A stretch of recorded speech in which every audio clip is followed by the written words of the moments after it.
पहले लोगों के हकूक छीने गए, अब जो है मंदिरों को, मस्जिदों को, जहां जो वो पैसा चढ़ा हुआ है उसे लौटने की कोशिश की जा रही है। मोदी को मैं साफ मैसेज देना चाहूंगा कि जिस तर्ज पे आप देश को लूटना चाहते हैं, धर्मों को जो इकट्ठा कर रहे हैं, जहां इन्होंने गवर्नमेंट स्कूल बेहतर बनाने थे, इन्होंने बिजली को प्राइवेट किया और ये धर्मों को उठाकर, मंदिरों और मस्जिदों को उठाकर गवर्नमेंट के इहाते में ले रहे हैं। इससे साफ जाहिर है कि देश के अंदर हो क्या रहा है। और ये जो वक्फ का बिल लाया, हम कड़े लफ्जों में मजम्मत करते हैं और पूरी ताकत के साथ इसका विरोध करते हैं। देखिए, कोर एजेंडा यही है कि देश के हालात बद से बदतर है, भाजपा का शासन अपनी तानाशाही कर रहा है और जहां जहां इनको दिखता है ये लड़ाई पे उतरते हैं, अपनी तानाशाही दिखाते हैं और इस तानाशाही का जवाब पूरी ताकत से देंगे। ये इस भरम में ना रहे, इस भरम में ना रहे कि यहाँ बड़े बड़े लोग आए, सिकंदर नहीं रहे, वो नहीं रहे, अब इनका भी खाता नहीं है।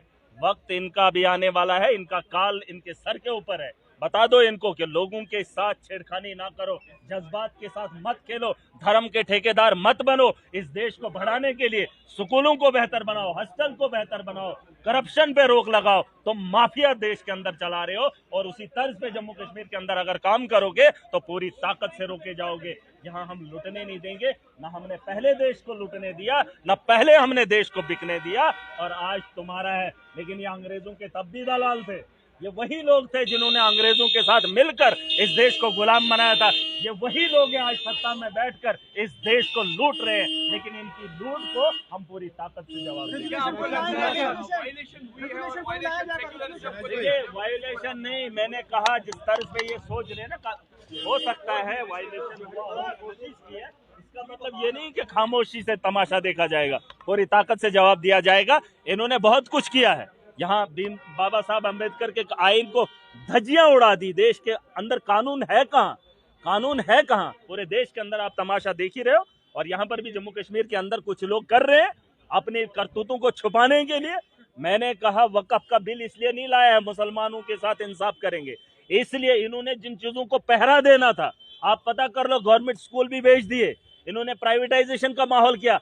अब इनको धर्म के मामलात को गवर्नमेंट क्या करेगी, क्योंकि वहां पर जो पैसा इकट्ठा होता है उसकी चाबी अपने हाथ में रखेंगे। श्राइन बोर्ड के अंदर लूट होती है, क्या ये आप पता कर लो, श्राइन बोर्ड के अंदर जो पैसा आता है उसकी लूट होती है, सब जानते हैं। क्या सुप्रीम कोर्ट का दरवाजा खटखटाएंगे? देखिए, सुप्रीम फिलहाल तो लोगों का मैंडेट है, इससे बढ़कर ताकत आपको क्या चाहिए? जम्मू कश्मीर के अंदर चुनाव हुए, देश के अंदर चुनी हुई सरकार है, अगर वो इतनी ताकत रखते हैं तो हम भी चुने हुए उसी वोट से जिससे मोदी बना है, जिससे भाजपा बनी है, उसी वोट की ताकत से हम लोग भी चुनकर आए। और ये मत समझें ये कमजोर हैं, हम वो लोग नहीं हैं जो डर के पीछे हट जाएं, हम वो लोग हैं जो इन्हें रोकना जानते हैं। और पूरी ताकत से इसी मीटिंग में तो यही बात हुई है, वक़्त पे बात हुई है। वक़्त जिस तर्ज पे देश के अंदर हालात है, उन हालात का कहीं ना कहीं हमारी भी जिम्मेदारी बनती है। जम्मू कश्मीर में एक बहुत बड़ा बहुमत है, एक बहुत बड़ी सरकार है, मुस्लिम मेजॉरिटी है। वक़्फ तो यहाँ पर भी है और कहीं न कहीं इस पर चर्चा करना बहुत जरूरी था। बिल असेंबली में पास देखिए, ट्रांसफर्स की कुछ हैं, ये चीजें भी हैं, इस पे भी बात हुई है, लेकिन मैंने कहा उसका जवाब देंगे और पूरी ताकत से देंगे। मेहरा जी, जम्मू कश्मीर असेंबली में ये बात करें, वही तो हम कह रहे हैं, जब चुनी हुई सरकार है लोगों का, मैंने आप मुझे बताइए ट्रांसफर किसके लिए कर रहे हैं? लोगों के लिए कर रहे हैं? वक्फ अमेंडमेंट नहीं, ट्रांसफर किसके लिए कर रहे हैं? लोगों के लिए नहीं। रेजोल्यूशन पास होगा किसका? बिल के खिलाफ? बिल्कुल बिल्कुल रेजोल्यूशन पास होगा और आप देखेंगे जम्मू के अंदर जो असेंबली का सेशन होगा उसमें वक्त को बढ़ाया भी जाएगा और डिस्कशन और लंबी जाएगी। एक सेकंड मेहरा साहब, एक सेकंड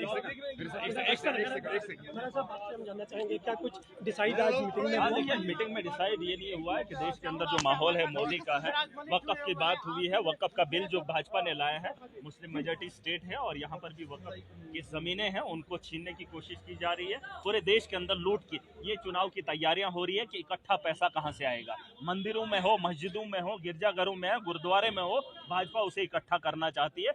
उनने अपने अपने लोगों को तो बांट ही दी है जमीनें, अब जो खजाना है उस खजाने को भी खाली करेंगे। हमारे पास श्राइन बोर्ड है, उसका पैसा कहाँ गया कोई पता नहीं है, बस इनको कब्जा होना चाहिए। क्या धर्म के लोग इन चीजों पे निगरानी नहीं कर? अच्छा था, मुल्क के अंदर अच्छा माहौल था, आप स्कूल बनाओ, आप रोजगार लाओ, अब करप्शन को खत्म करो। ये ऐसे ऐसे बिल लाएंगे, कुछ लोगों के जज्बात के साथ खेलेंगे, कुछ उनको खुश करेंगे। देखिए, दूसरे धर्म के लोग या दूसरे लोग अगर इस बिल को लाने में खुशी महसूस करते हैं, आप अपने घरों में देखिए आपको रोजगार मिल रहा है कि नहीं मिल रहा है। ये लोग आपको डाइवर्ट कर रहे हैं और आप इस पे राजनीति, इनको जो है अयाशी का अड्डा बनाने दो। 48 ऑफिसर्स की जो है हाँ, ट्रांसफर देखिए, किया गया है, उसकी उस भी पर बात हुई, लेकिन इसका मतलब ये नहीं है कि इस चर्चा जो थी वक्फ पे थी। जम्मू कश्मीर के अंदर भी मुस्लिम मेजॉरिटी स्टेट है, अगर आप देखेंगे यहाँ पर वक्फ की जमीन है, उस पे फिलहाल चर्चा हुई थी। और जम्मू के अंदर जो असेंबली का सेशन होगा उसमें ट्रांसफर्स वक्फ पे कुछ नहीं हुआ, जिस तरह के एलजी की तरफ पूरी से ताकत ऑर्डर्स के साथ जवाब देंगे, उसके लिए जवाब देंगे।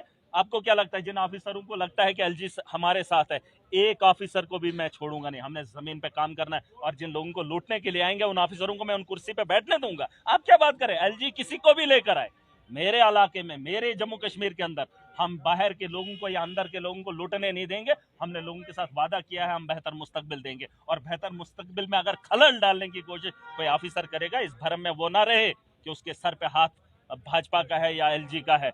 जमीन पर जिन लोगों के आप सर पर बैठोगे, कहीं उनके पांव तले भी कुचल नहीं जाओगे। काम करने के लिए आपको रखा है, किसी की अय्याशी के अड्डे को पालने की कोशिश नहीं कर।